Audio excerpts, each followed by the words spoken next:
group at noon with a different expert every week. And today I have the beautiful Josie Loporto Freeborn. I'm going to make sure that we can see your name, Josie. And Josie is an amazing leader within the Happy Healthy Women community. She is a branch director in our Windsor branch. And she is also like all things holistic health. I couldn't begin to list off everything that this woman does. She is so multi-talented.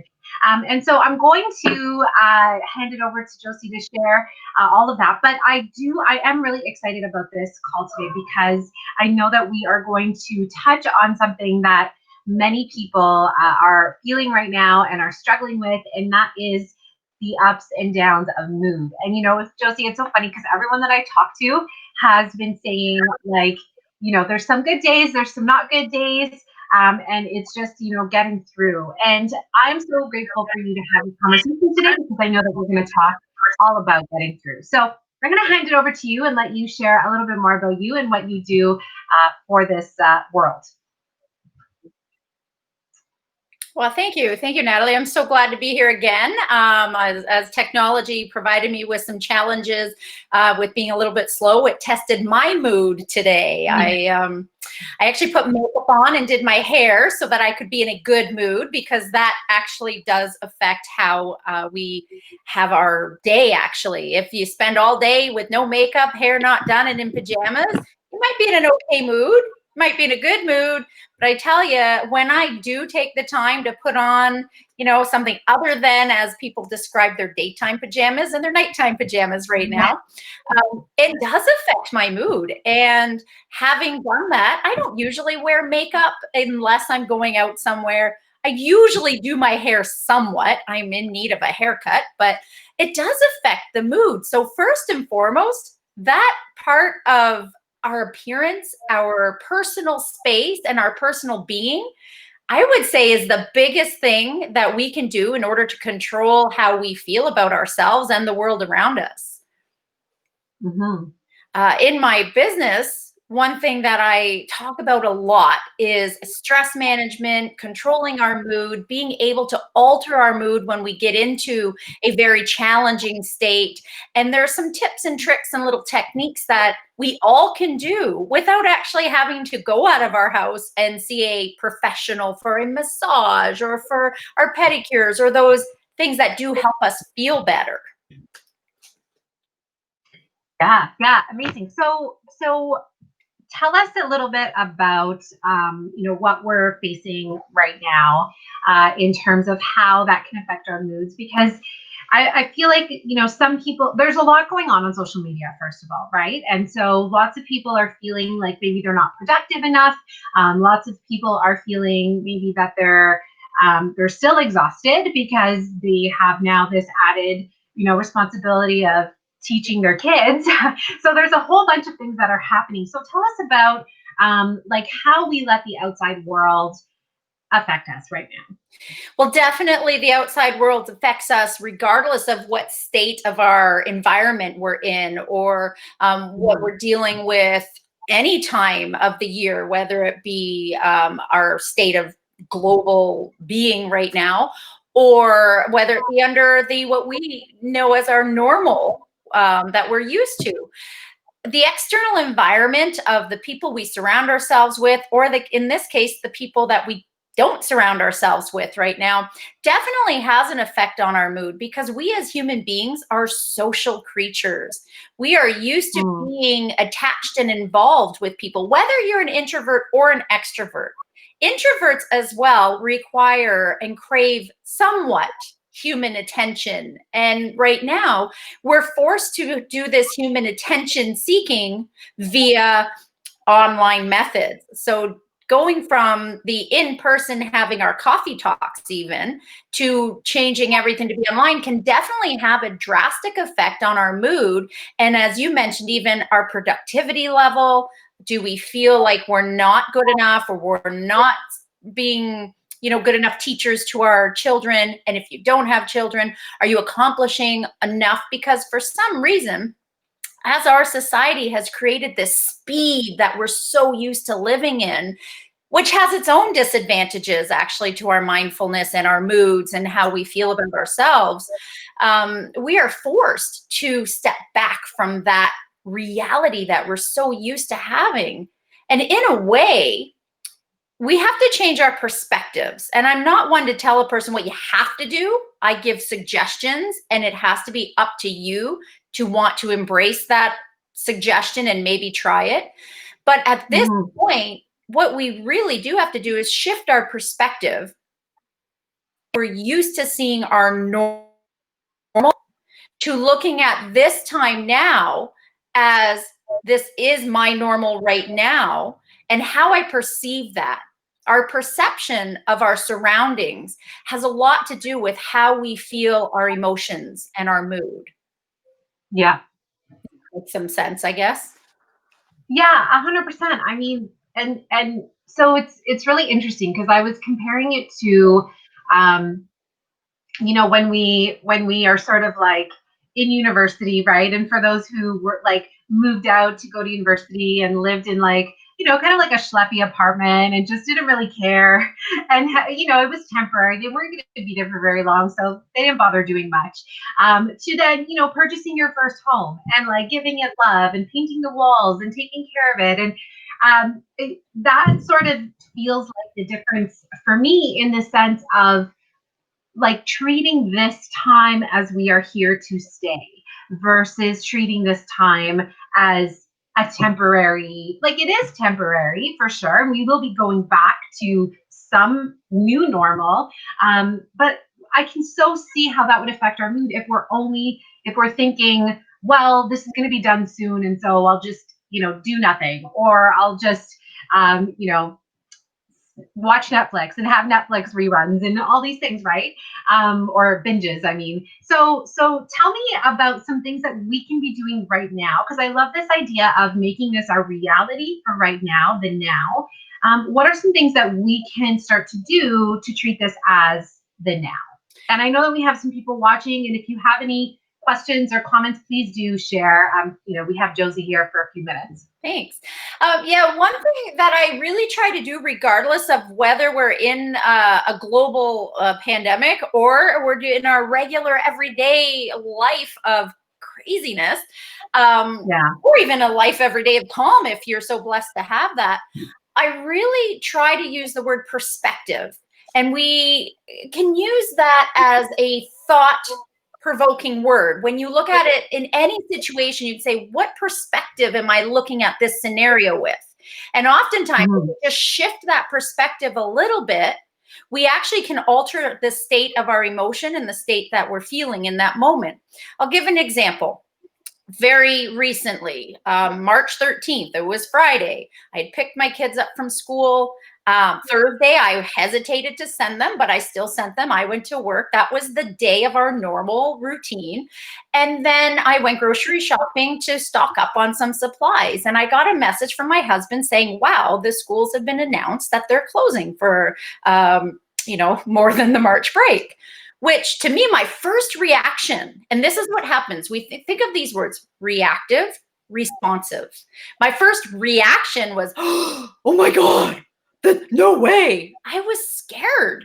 I really was. And then immediately in the next text my husband sent to me was, wow, this is a gift of time that we have with our children, with ourselves, within our homes. And I had to think on that for a minute, but that alone gave me a perspective, a different perspective. It shifted me from that immediate panic to, okay, this is okay. Even though as human beings, we are innately programmed when we see a threat or something that we're not used to that can be fearful to us to automatically get into survival mode, and we either panic. We've talked about this before, the fight or flight scenario that we have, that's innate in us. So what we have to do is overcome those innate responses where instinctively we're like, oh my God, there's a bear and I have to protect myself because this bear is going to eat me. And right now we see what's going on around us as the bear. So we shift our perspective to say, okay, what how can I look at this in a real way, not in a way that my mind is thinking and perceiving. Then I change my perspective on it and I can become calm again. That's in an example that just recently happened. One other thing that you can do is not only change your perspective, but change whether you react or you respond. So we're not talking just about what's going on globally right now, but even little things in your everyday life. These are skills that I've been teaching people for over 16 years about what they can do to change from that debilitating, negative dis-ease of a mood threat to being easy with it, to becoming comfortable and take control over it. Because how many people say, oh, I can't control my emotions? The reality is our mind is powerful enough to take control over how we respond to those emotions. If that, Right. a little bit of an example, the first thing is changing your perspective so that then you can respond to those emotions that you have in a way that serves you. Yes, yes, absolutely. Absolutely. So what if we've changed our perspective and, we're moving through and then we feel a dip, we have a down day or we get some more news, we see the news and we get some more, sad news and it affects us, and I know that so many of us in Happy Healthy Women especially are heart-centered beings, right? We are so heart-centered in the way that we do our business and we're working so hard to keep afloat in terms of our mindset, but there are some down days and there are some moments where our moods just take hold. So what can we do even though we've changed our perspective? What are some little things that can bring us back to that grounded place, Josie? For sure. We are naturally inclined to have these emotions that we're created with that can be range from positive and happy to negative, debilitating, sad, or even just minor moments. For example, the other day I was very upset because my 7-year-old daughter woke up at 5:15 on Easter and I went to bed late and I was tired and I became grouchy. And I did yell at her. And it had nothing to do with the global situation that's going on. It was something that happened in that moment. And so I knew right away that I needed to change the way that I was feeling because, when you get it right in here, you feel like, I just don't want to be happy right now. I feel grouchy and I let myself feel that grouchy because I deserve it. Right? It's so easy for us to get caught into that. What I had to resort to was being mindful. And I use this word all the time, mindfulness. We think mindfulness and meditation, and people marry those two together all the time. And although mindfulness and meditation do go together very well as a coping strategy, being mindful actually is different from meditation. And so what I had to do in that scenario was become mindful of how I was feeling and say, okay, I acknowledge that I'm grouchy.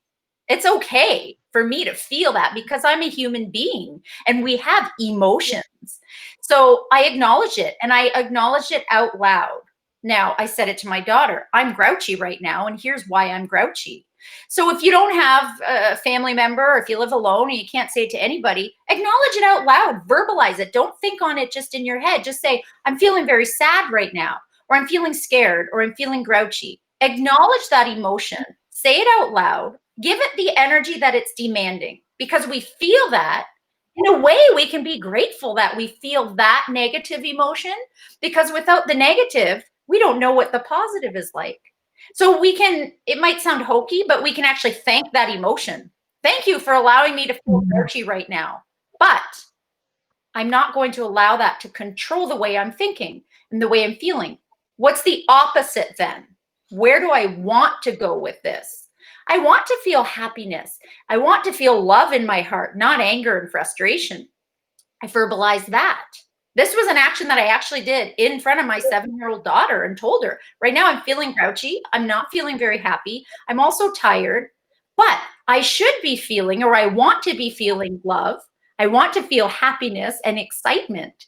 And honest to God, simply by verbalizing that, I began to have the shift in my heart center where I felt all that emotion because I used my mind, I used my rational thinking to change that emotional feeling in my body. So what my recommendation is to do those steps, verbalize it and acknowledge it. Allow yourself a moment of that feeling, not a whole day, not a lifetime of that feeling, and then let it go. We use this saying, bless and release, bless and release. Just let it go. Once you Mhm. release that emotion that is not serving you well, then welcome in the good. Do something that makes you feel good. Hug somebody, sing, step up and dance. There is an attachment of motion to emotion. There is truth to that. Having our motion, our physical activity, whether you're going to go for a run or you're going to just jump up and down or do jumping jacks or even just a simple hug, doing something physical actually will alter that state of your mind. If you take the word Yeah. emotion and look at the actual word, break it down, E/motion, that is something that's very well studied actually to affect our emotional state. It's so true, you know, and I also have heard that doing things that make you feel accomplished early on in the day set the tone for your day. So, like something as simple as like making your bed, or right, helps you feel accomplished, or um, like doing a workout. Like I just completed, you know, my workout for the day, and it's so much.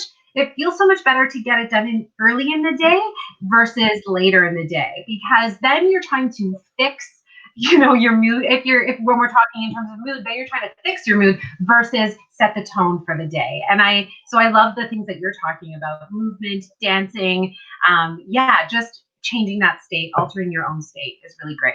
One big thing that I always tell my kids, and I actually, what I do for my clients and even for grown-ups, is I look actually at the way that I parent my children, and I'm not the perfect parent by far, but I try to set this example for my children because they're 6 and 7 years old, and I want them to be able to have those tools that we didn't have as we were growing up, or maybe we had limited because it wasn't studied as much as it is now.